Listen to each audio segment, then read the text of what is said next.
Hello guys, ഇനിതാ ഞങ്ങളെല്ലാവരും കൂടി ഇൻ്റർവ്യൂവിന് പോയൊരു കഥയാണ്. ഞങ്ങൾക്ക് മൂന്നാൾക്കും ഉണ്ടായിരുന്നു ഇൻ്റർവ്യൂ. എനിക്കും അനുഷ്ഠിക്കും സാധിക്കും. പിന്നെ ഈ കുരിപ്പ് ദിനം വന്നേന്നല്ലേ, അതൊക്കെ പറഞ്ഞുതരാം. എടപ്പാളെന്ന് KSRTCക്കാണ് വൈറ്റില വരെ പോയത്. വൈറ്റിലാണ് ഇൻ്റർവ്യൂ ഉണ്ടായിരുന്നത്. പിന്നെ വൈറ്റില ഇറങ്ങിയിട്ട് നേരെ ഓപ്പോസിറ്റ് കാണുന്ന വെജിറ്റേറിയൻ ഹോട്ടലിൽ ഞങ്ങൾ ഇതാ ദോശ കഴിക്കും. ഞാൻ എന്താ ഈ എക്സ്പ്രഷൻ ഇട്ട് ദോശ കഴിക്കുന്നതെന്നല്ലേ, വേറൊന്നല്ല, ദോശയ്ക്ക് കുറച്ച് പുളി കൂടുതലാണ്. അതിൻ്റെ എക്സ്പ്രഷനാണ് എൻ്റെ മുഖത്ത് കാണുന്നത്. ഞങ്ങൾ എന്തായാലും കുറച്ച് നേരത്തെയാണ് അവിടെ എത്തിയിട്ടുണ്ടായിരുന്നത്. അതുകൊണ്ട് തന്നെ കുറച്ചു നേരം പോയിട്ട് മെട്രോ സ്റ്റേഷനിലൊക്കെ ഇരുന്നിട്ടാണ് ഞങ്ങൾ ഇൻ്റർവ്യൂ സ്ഥലത്തേക്ക് പോകുന്നത്. അപ്പോഴേക്കും എല്ലാവരും എത്തിയിട്ടുണ്ടായിരുന്നു. ഞങ്ങൾ എല്ലാവരും കൂടിയിട്ട് ഇന്റർവ്യൂവിന്റെ അടുക്കി പോയി. ഇന്റർവ്യൂവിന് ആദ്യം കയറിയത് അനുഷ്ഠയാണ്, അത് കഴിഞ്ഞിട്ട് ഞാനും. പിന്നെ ഞങ്ങൾ രണ്ടാളും കഴിഞ്ഞിട്ട് ഇതാ ബാക്കിയുള്ളവർ വെയിറ്റ് ചെയ്തിരിക്കലാണ് ഈ കാണുന്നത്. പിന്നെ പുറത്തിറങ്ങിയപ്പോഴേക്കും നല്ല മഴയായിരുന്നു. ഞങ്ങൾ പിന്നെ നേരെ ഫോറം മാളിലേക്ക് വിട്ടു. അവിടേക്കൊന്ന് കറങ്ങാന്ന് വിചാരിച്ചു. ഈ മഴയത്ത് വേറെ എവിടേക്കും പോകാൻ പറ്റില്ലല്ലോ. അവിടുന്ന് ഞങ്ങൾ നേരെ വിട്ടത് ടൗൺ ഹാളിലുള്ള ചാർക്കോളേക്കാണ്. ഈ വൈറ്റിലുണ്ടായിരുന്ന ഞങ്ങൾ ചാർക്കോൾ എങ്ങനെ എത്തിയെന്നല്ലേ, അതൊക്കെ ഞങ്ങൾ എത്തും. മന്തി കഴിക്കാൻ ഞങ്ങൾ എവിടെ വേണമെങ്കിലും എത്തും. മന്തി കഴിക്കലൊക്കെ കഴിഞ്ഞിട്ട് ഞങ്ങൾ നേരെ റെയിൽവേ സ്റ്റേഷനിൽ പോയി കുറച്ച് നേരം ഇരുന്നിട്ട് വൈകുന്നേരത്തെ കണ്ണൂർ എക്സിക്യൂട്ടീവിനെ നേരെ വീട്ടിലേക്ക് വിട്ടു.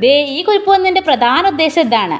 പാവം ബോധം വെച്ചതിന് ശേഷം പിന്നെ ട്രെയിൻ യാത്രയെ ചെയ്തിട്ടില്ല. ഭാഗ്യത്തിന് കണ്ണൂർ എക്സിക്യൂട്ടീവിൽ സീറ്റും കിട്ടി, വിൻഡോ സീറ്റും കിട്ടി. ഓൾ ആഗ്രഹം അങ്ങനെ സഫലീകരിച്ചു. എന്താ